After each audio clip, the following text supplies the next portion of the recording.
The Weekly Wrap is the week in news and what's coming up. I'm Kate Watson. And I'm Claire Kimball. This is the third time we've tried to do the headlines today, Claire. We're both a bit weary. It's been a week. We're a bit weary. Bear with us. Yep. We have got pretty organised through the news, though. US and Iran is probably the biggest story of the week and will continue across the weekend. We also explain what the State of the Union address is and what Donald Trump said when he gave it this week. We talk about CBA, Combank's AI announcement this week, and Claire, why some British expats are scrambling. In what's coming up, Prime Minister Mark Carney from Canada is going to be in Australia. That'll be making headlines. It's the start of the footy season as well. Can't wait for that. But first, if you were PM for a day, what would you do? Claire, if you were PM for a day, what would you do? I think, and I still maintain, my policy for a single girl shoe allowance is a really good one. Single girl shoe allowance. If you're singles get nothing. There's no family benefits. We get nothing. This is good. Keep going. I've thought about this a lot. I can tell. Over, I would say now, decades. Okay, so what's with the shoes? Well, just in the budget, you get $50 and you spend it on shoes. Bit more than that.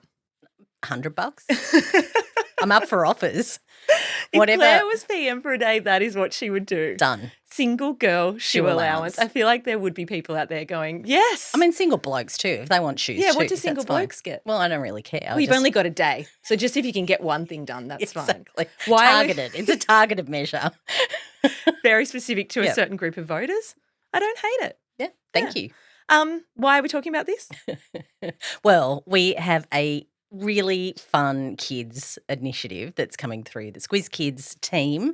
Of course, we do a lot of work with media literacy. We do a lot of work with engaging kids with civics, and we're running a competition. If you were PM for a day, what would you do to make Australia better? You can apply to win that competition on our Squiz Kids website, squizkids.com.au. Or you just have to submit a video saying that if you were PM for a day, what would you do to make Australia better? And you could win a trip to Canberra to meet the Prime Minister, walk the halls of Parliament House, go to question time. It's so exciting. Going to Government House to see the Governor General. Yeah, it's all happening. And it's for anyone listening, you can't apply unless you're 7 to 12 years old. That's right. There are rules, there's cut-offs, there's age cut-offs. Yeah.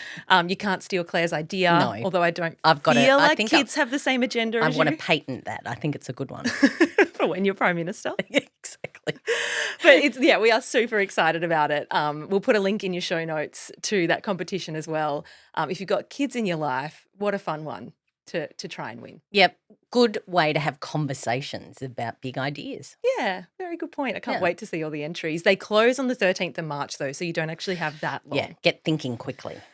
The news, the biggest story internationally, as we said, has been the escalating tensions between the US and Iran. It's a story that has a direct Australian angle, in fact, and we'll get to that in a moment. But first, let's set the scene for where things are at because it's moved pretty quickly this week. Yeah, of course, we talked last week about things escalating. As we got to this week, a lot more has happened. But just to take a little bit of a step back, of course, this really kicked off in June last year when the United States and Israel launched a 12-day war against Iran.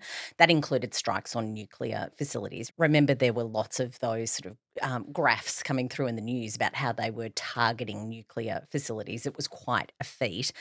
United States President Donald Trump claimed at the time that Iran's nuclear program had been decimated. It wasn't obliterated, though. That didn't happen. Sites were damaged, but some were still operational, they think.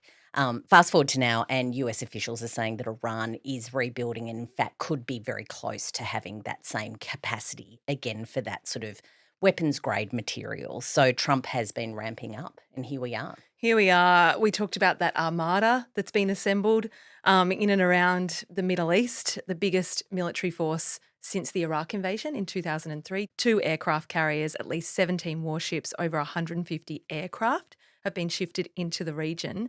30 to 40,000 troops are stationed across the Middle East now. It's a lot. And that's been building over a bit of time, but has come to this really sort of bit of a brink.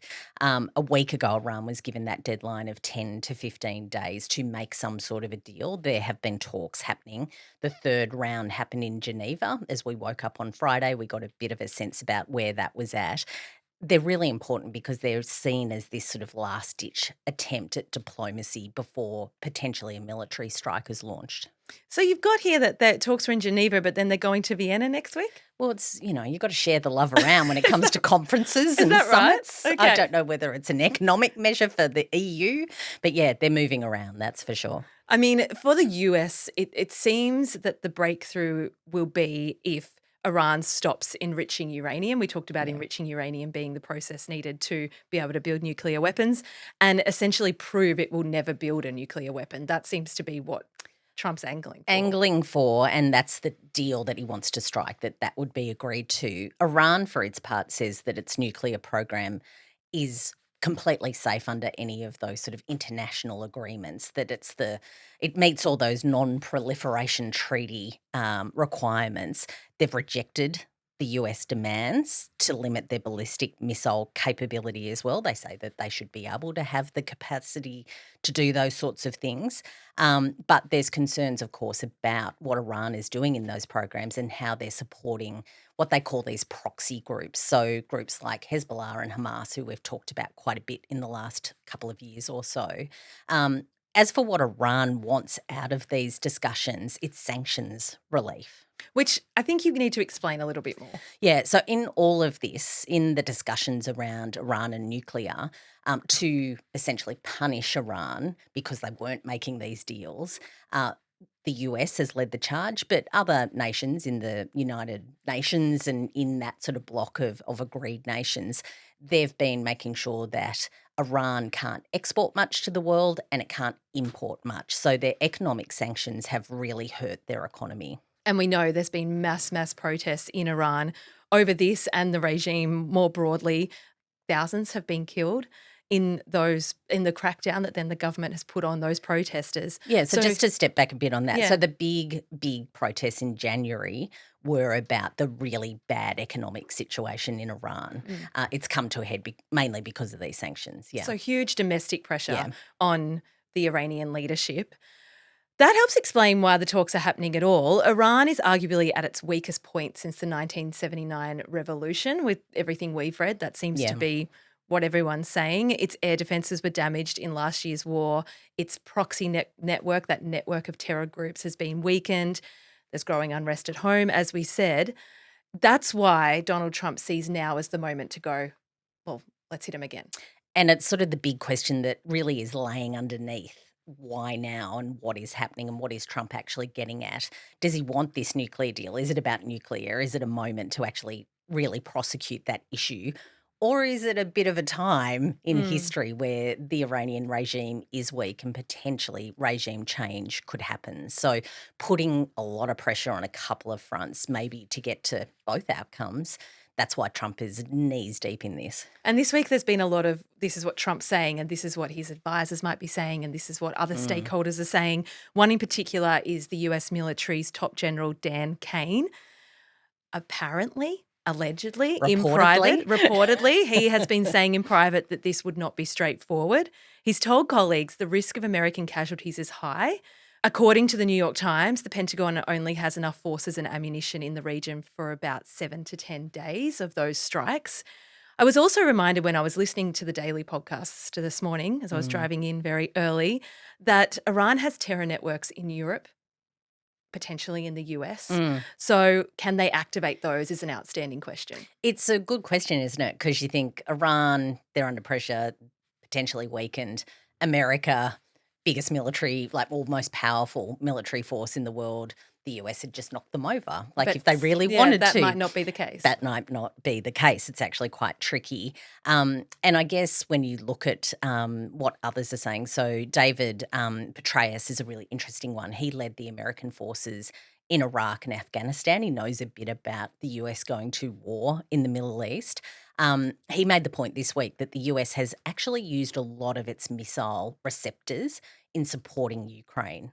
Did he say that publicly? He wrote about that this week. He wrote a piece about it this week saying, don't take it for granted that the United States could do this easily. There's actually quite a bit of pressure. This is the missile math? Yes. Talk to me about that. Well, when you start, you can only have so many missiles, even a nation like the United States, actually producing them and then deploying them to your allies if they need help, like clearly Ukraine does. Remember, we've spent quite a bit of time over the last 4 years talking about why the United States wouldn't help Ukraine more with missiles to be able to defend itself against Russia. That has happened a bit over the last couple of years. It took the United States a long time to be able to do that, but they have now. It puts pressure on where they can deploy that kind of firepower elsewhere. So it's got me wondering, what has Iran said at all of this? Yeah, well, essentially, when you look at how they've engaged in this kind of brinkmanship in the past, and Iran has made strikes, whether it's on Israel or other places, so, gearing up, they've actually sort of foreshadowed what they were going to do. They've given them a call and said, we're going to do this. We're going to have a go at your base in Qatar. Yeah. And that has given the United States the ability essentially to make sure people aren't in the line of fire. But it's been a bit of a discussion. What Iran is now saying is if you take this further, if you're actually going to do this, we will fight back in a way that we haven't in the past. We don't know if that's true or not. We don't know if that's posturing. Like who knows? I mean, you and I, certainly don't know. We are not in the loop at all. We're just reading what you're reading and trying to make sense of it. Read a couple of articles. Yeah, we really don't know. Yep. But certainly there might be a case to say that there's been a pattern that Iran has retaliated to save face at home. Yep. So to make it look like they're doing something, but really they don't want a full-scale war. Exactly, because a full-scale war, given the economic pressure, all of that is quite a thing. So then we get back to these talks. So the other thing, I guess, to point out about how Iran might respond is, given their sort of presence in that region, that Strait of Hormuz, which we've talked about, again, quite a bit in the past, particularly around Israel's war on Hamas, Iran could actually blockade that part of the strait, which is a really big thing because a lot of the world's oil goes through that strait. If they blockade that, it could have economic implications for the whole world. So we're talking about trade now. Trade. And all the implications oil, of war. Do you want to pay more for conflict? petrol? That's the conversation. We promised the Australian angle, Claire. The Australian angle is that our government has directed the departure of families of Australian diplomats from Israel and Lebanon. They've offered voluntary departures from Jordan, Qatar and the UAE. They're telling Australians in Israel and Lebanon to consider leaving while commercial flights are still available. Sounds serious. Sounds very serious. It sure does. When you look at Smart Traveller about travel to Iran, do not travel. That's what our government is saying. Another big one this week, Claire, was Donald Trump's State of the Union address. We forgot to give everyone a heads up on that. Should we point out our flaws this much? Well, look, I think being self-aware is a good thing. I am annoyed that we forgot that. Look, in a big week, I think Banana Bread Week took precedence. That's true. Or Banana Bread Day. Anyway, I don't know. We were focused on other things. Yeah. That's the light and shade. It's the light and shade. But that was a really big news story this week. What the State of the Union address is, I feel like that's a whole lot of just everyone knows. Yeah. But it is it is an address to joint Congress. So the Democrats, so Trump's opposition, have to sit there and listen to him talk for, in this case, the longest time ever in a State of the Union address, 108 minutes. 108 minutes. Because, of course, going back to our systems of government, Donald Trump, unlike Australia, is not a member of Congress. He sits above in a different tier of government. Mm-hmm. It's not like a joint sitting of the Australian Parliament where our Prime Minister would address and say, this is the plan. That's kind of not what it is. It's a whole part of the United States system of government. I won't go down the rabbit hole about why Trump's address to the joint sitting of Congress last year wasn't a State of the Union address. Oh, yes, that's right. This one was. Okay. It's about election cycles and all that kind of stuff. Yeah. I know. Not important. I am such great company at dinner parties. But when we get to the context and I guess the content, Iran did feature. It's a big talking point at the moment. A lot of critics saying he didn't really linger on it enough, though, given the United States could be going to war with Iran And this is where all imminently. the what ifs and Yeah. what The was he case. thinking? What's And the this is case what for doing we've it? literally just went Yeah. through why all the reasons why we don't really know what's going to Yeah. happen, but there's lots of speculation. He did spend a lot of time on the economy defending his tariff agenda. This is interesting, particularly right now, because the Supreme Court had just struck down his big tariff Approach. agenda, I Yeah. guess. Yeah. Just 3 days earlier, he called the court's ruling unfortunate, but didn't go after the justices by name, which some people had expected. Trump tends to sort of go after the man, Well, play and the man. another Yeah. feature of the State of the Union is that those justices were in the Congress to listen to the State of the Union address. Like, So they're there in person. give me what you've read about this tariff conversation. Well, again, like the big, beautiful Liberation Day was a whole part of Trump coming back into office, that he was going to take on these nations who weren't doing what he thought they should be doing, whether it was on limiting drugs coming into the United States or whether it was this sort of trade imbalance. Trump is looking to have trade surpluses pretty much with everyone. So everyone was whacked with at least a 10% tariff. That's what Some Australia up to had. sort of 80 or 90%. And some up, like China. Remember, China got like 30, and then all of a sudden, when he was having a disagreement with Xi Jinping, the Chinese president, it would be 40. Yeah. Like, it's a tool, essentially, for how he's been wielding power. What the Supreme Court said as a result of a case from a group of small businesses was that it wasn't the right way of doing it. The way he'd actually executed it in using the legislation wasn't the right way. Just to explain that, a group of small businesses were involved because, remember, it's American consumers and businesses who are paying that tariff. It makes, for example, Australian beef more expensive because those consumers have to pay more for it. So that's why they want to see it abolished. But how he responded, even after that Supreme Court decision, was to say, I'm going to use a different bit of the legislation and ramp it up to 15%. So not backing down on that At all. all. He also talked about immigration. There was kind of a moment, he challenged everyone in the chamber to stand if they agreed that the first duty of elected officials was to protect American citizens rather than people who entered illegally. Democrats mostly stayed seated, and he told them they should be ashamed. It's a bit of theatre. A lot of theatre. And, of course, remember too, this year is an election year in the United States. There's the midterms, they call them.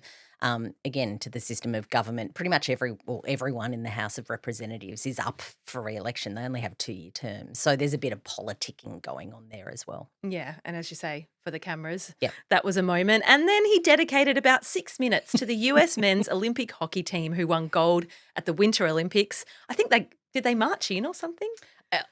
Again, to the theatre of Yeah, it. yeah. Yeah. All of them? Quite a few of them. Yeah, I know Yeah. that the captain was awarded something special. The goaltender, the goalie, because he stopped a lot of goals. They played Canada, so he's getting the presidential medal, which is like the highest civilian award. So the theatre alive and well, exactly. as we have come to expect. Yeah. I joked last week, Claire, that I needed an AI corner. I don't actually think I need one because it's just going to be in the news every week. Do we have special music for this, Oh, or no. a particular sting, as we call it in the industry?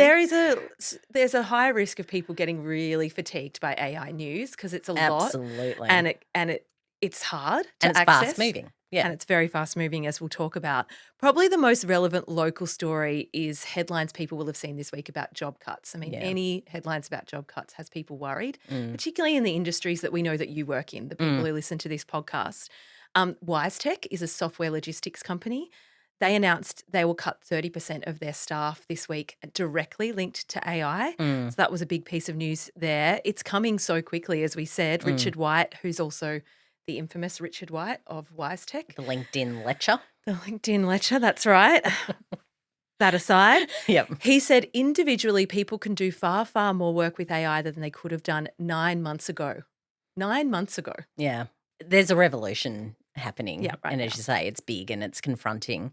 And it's interesting too, I think, in those software companies, when you look at the market more broadly, there's a lot of results happening at the moment and a lot of conversation around this, and a lot of vulnerability for companies that are based in tech and software about how they're responding to this. So they have to tell the market big things. It's a big thing that's happening with AI, and they're doing big things to respond to it. Well, CBA was the other one that was probably Yeah. more prominent than WiseTech this week. They announced they're committing $90 million to what they're calling the Future Workforce Program. Essentially, they're reskilling their workforce to incorporate AI into their everyday work. Their press release said that while the impact on roles will be uneven and the pace of change remains highly uncertain, CBA is moving early so its people are well equipped for the future. There were 300 job cuts announced, but they said they weren't directly linked to AI. It's a really uncomfortable dance, I think, for someone like CBA that is our market leader. Like, it's the biggest listed company. They had a bit of a fumble last year around some call centers and AI, which went very badly for them. I think they ended up reinstating They did. the The workers. union took them on and they did, yeah. So they've got really big obligations to their workforce and to, the Australian economy more broadly. So handling these things is really, really important. They said that within the bank, 5,000 employees, which is about 10% of its workforce, had moved into new jobs within CBA in the past year, which is a lot. It's expected that number will rise as well. It's very, very clear. And as I said, we know many of you listening will be seeing this firsthand, that things are changing so, so rapidly.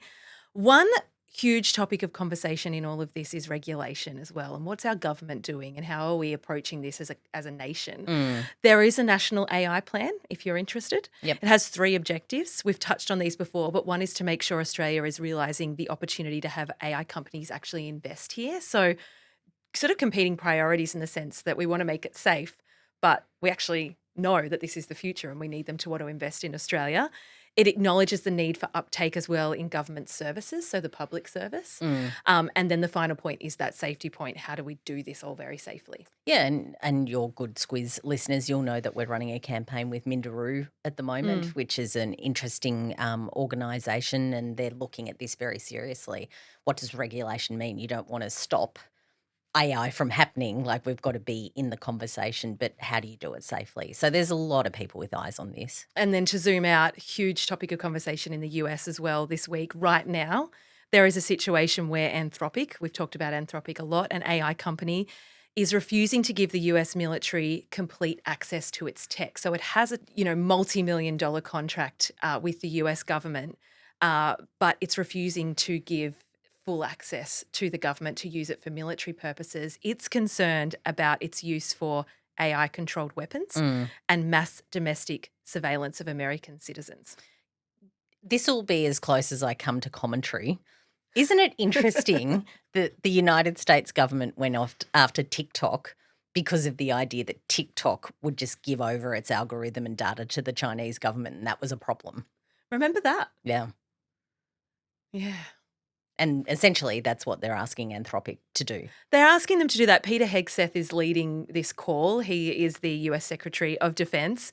I mean, by the time you're listening to this, there's a chance that he has reached a deal with Anthropic to get them to agree, or he's threatened to cancel that huge contract they've got with the government. It's really a standoff. It is. And of course, it's going to continue to drive so many conversations, how governments and AI companies and business more broadly interact with it. Kate, let's move on to passports. Admin. It's kind of an important story for anyone who has a UK citizenship in Australia. And you might not even really be aware that you do. If you're organised, you're all over it. If you're not so organised, it's definitely something to get across. Because it impacts not only you, but your kids potentially. It impacts you if you have parents who were British and you live in Australia and you have an Australian passport. The long and the short of it is you can no longer get into the UK on your Australian passport if you have dual citizenship. Exactly. And the reason is that they're changing their technology. This is what the government is saying. They're changing the technology so it's going all digital and this is the way they're doing it. The argument being, and the reason why everyone's in a panic, is the communication about this hasn't been particularly effective, and there's a lot of people that have just realised this week that this is the case now. Yeah, it's been a while coming, but really if you're not like sort of drilling into the travel sites and reading Smart Traveller, to mention them again all the time about these requirements, you might be surprised because chances are if you're one of these people, you've probably been going into the UK for a while on an Australian passport, but now that requirement to do it on a UK passport, if you've got that citizenship claim, You got to get organised pretty quickly. You can get like something I think they're calling a certificate of entitlement, but you got to pay quite a bit of cash for that. And I think Yeah. it's kind of like the government scrambling to go, okay, well, we need some fixes to this. Yeah, it's not like a quick visa and you pay $70 and you get through though. It's quite a process It's and a process. hundreds of dollars. I think you said $1,300. I think it was something around $1,200 to for that $1,300 certificate. for that. So Yeah. look, if this could impact you, we highly suggest you give it a Google. Yeah. We'll put a link in your show notes to help you out. Yeah. But it's been a thing this week. It has. Lots of people really caught by surprise by that, and they've got to get into the UK quickly. It's probably not going to happen for them because they're going to have to go through those admin steps. But yeah, if it's you, get organised because you never know when you might need a quick trip to London. Coming up this week, Claire, the NRL season kicks off. Lots of excited folk. Go. Like, just talk. Oh, I'm not that engaged in it. Like I will once it starts, but obviously it's the Las Vegas round on Sunday. So for people who don't follow the NRL closely, for the last 3 years, the first round has been in Las Vegas. Not the whole round though. No, just 4 teams. Yes. Yeah, they don't send the whole entire, but that would be very expensive. And it's, oh yeah, could you imagine? and quite reputationally risky. Do you think they specifically choose the teams? NRL footballers in Vegas just sounds like trouble to me. I think they went through that like crisis comms plan 3 years ago when they launched all of this. The comms team earned their money. Yeah. Well, this year on that, it's the Knights, the Cowboys, the Bulldogs and the Dragons who are travelling over there. Those games are played in Aussie-friendly time slots, so mid-afternoon on Sunday. The season kicks off and then continues in Australia throughout next week. The AFL season also kicks off on Thursday. Yeah. Yeah, exactly. They're back again, if you can believe it. For anyone who's not that engaged with football, it's like feels like football all year round these days, but it's been a few months off. And for people who are engaged, very exciting weekend. Yeah, we've also got the Asia Women's Cup coming up. That starts on Sunday as well. Yeah. Quite a few things to keep an eye on Sunday when it comes to sport. So we're talking football or soccer. As we used to call it. Yeah. I think we're supposed to call it football now. The Matildas are playing the Philippines in Perth at 8 p.m. on Sunday night. You can watch that on Paramount Plus. We've got a handy shortcut all about the tournament because it's a big one. It's a big one. The Asian Cup is definitely something to know about. There's 12 teams from our region. It's all connected to qualifying for the World Cup. Australia has a really good chance of being quite dominant in that. Tuesday, leaving sport. Yep.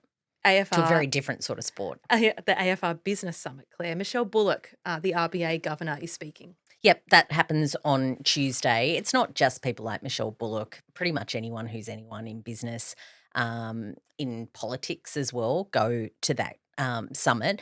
The AFR has really built out this stable of events that are sort of premium events in Australia when it comes to discussion around business. So expect it to generate headlines, not just in the Financial Review, but more broadly. Is Mark Carney going? No. So that's the Canadian Prime Minister. He's arriving in Australia on Tuesday. He is spending time in Sydney. Then he goes to Canberra to meet the Prime Minister, Anthony Albanese, and he'll address the Parliament on Thursday. Yep, joint sitting. That's a big one. Canada and Australia have very close ties, goes back to World War I, which I won't bore you with. But they're talking about defence. They're talking about trade. It's a bit of a regional visit. He's heading to India and Japan as well. Just to tell you a bit about Mark Carney, he's been a bit of a lightning rod this year, in the first few weeks of this year, and setting the scene of discussion around how Trump and the US administration is wielding power. He gave that speech at Davos, which is it's the AFR Business Summit on steroids. The World Economic Forum. Yeah, for sure. I think the AFR would aspire to. Imagine it is. But private jets of billionaires and prime ministers and presidents coming to it. Yeah. People might remember he said that the world order had been ruptured and it wasn't in transition, it was actually ruptured. And he was talking about it, the Canadians. That's what Tony Abbott said. Going to Canada. That's he's essentially, Canada and the US's relationship is very difficult at the moment. Yeah, they share a border. It's a whole discussion. But because of course that forum as well, and with Trump being, heading towards only a year in office again for his second term, a lot of conversation about, these things happen in geopolitics. Like, it's not like we're managing it. Like, we've had issues with big powers, doing things that are a bit out of the box in the past. And Carney was like, no, this is something else. Yeah, this is a whole new thing. So I reckon that might be on the agenda for this podcast next week. So we'll leave that there. On Wednesday, just back to Donald Trump, he's calling tech execs from Amazon, Meta, Microsoft and Google to Washington to sign pledges committing their companies to foot the electricity bill for energy-intensive data centres. We're going to have to get into data centres at some point. Yeah, I mean, in that AI conversation, of course, this is a whole other strand of conversation. You can build all of that tech and have it do things good and bad, but actually how is it takes sucking energy. resources out of the grid? It's a whole part of that conversation. And potentially becomes much more expensive for you and me. Yep. To bookend the week with sport, on Friday, the Paralympics are starting in Milano Cortina. That's the Winter Paralympics. You can watch that on Channel 9. The opening ceremony will be on Saturday morning, our time. Squiz recommends, Claire? I've got 2 love stories Oh. that don't have very happy endings, I have to say. Oh. I know. Not like heated rivalry. Not like it, right, which is very happy. Yeah. Yeah, no, this is a whole other thing. The Australian Weekend magazine last weekend had an excerpt from Bob Carr's new book. Bob Carr, of course, being the former New South Wales Premier and now Foreign Minister there for a bit in the Rudd-Gillard government days. Bob Carr lost his wife, Helena, in 2023. They were on a trip to Austria and she died of a brain aneurysm quite suddenly. So he's written very, very deeply about his grief, and it's just I a missed lovely. that. But yeah, it's a good read. So if you're interested in that, the other one is I've started watching Love Story, the JFK Jr. Carolyn Bessette I want to watch series. this. It's a really good one. It's had some terrible reviews. I've really enjoyed it. I remember that time really, really viscerally. I would have been sort of like late teens, early 20s when that all unfolded. Of course, they died in a plane crash. So we know how it ends. We know how it sadly. ends, but she's if you've never really sort of got your head around her and how that relationship came about, I loved it. I think it's great. Yeah. Okay, I'm watching For All Mankind, Okay. which I absolutely love, but I'll save that for another day. Okay. My recommendation this week is a podcast called Offline. Back to Anthropic, back to AI. I'm sorry, everyone, but they Obsessed much. I am a little bit. This podcast is an interview with, and I'm just pulling up it's called The Philosopher Teaching AI to Be Good. It's the woman who is the Anthropics in-house philosopher. And I've heard about her. Yeah, it's an interview Yeah. with her about how she is teaching Claude to Be a good person. It's challenging. Yeah. It's very challenging, but well worth a listen. And just to finish off, I think we just wanted to say thank you to everyone who took the survey that we asked you to do last week. Hundreds of you did that. Yeah. We really, really appreciate it. So good. If you are feeling, we asked a little bit about screen time, and I thought I'd mention to people that if you're feeling like you're the only one out there that's worried about this, you absolutely are not, because over 60% of people who responded said they're actively trying to reduce their screen time. They think it's a waste of time.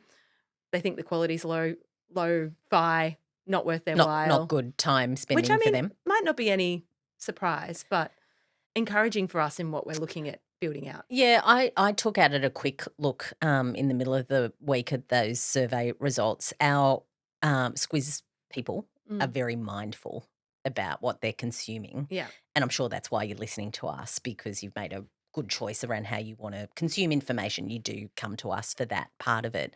But they're very thoughtful about a lot of you all of these searching issues. for Yeah. some direction when it comes to who you're going to vote for. Yeah. Like people, like majority haven't made up their mind or are Yeah, swinging big voters. open minds about these things. Very much so. And a lot of you, 75%, want interview episodes back. So we're working on that. Working on that. Have a great weekend. See you next week. See you then.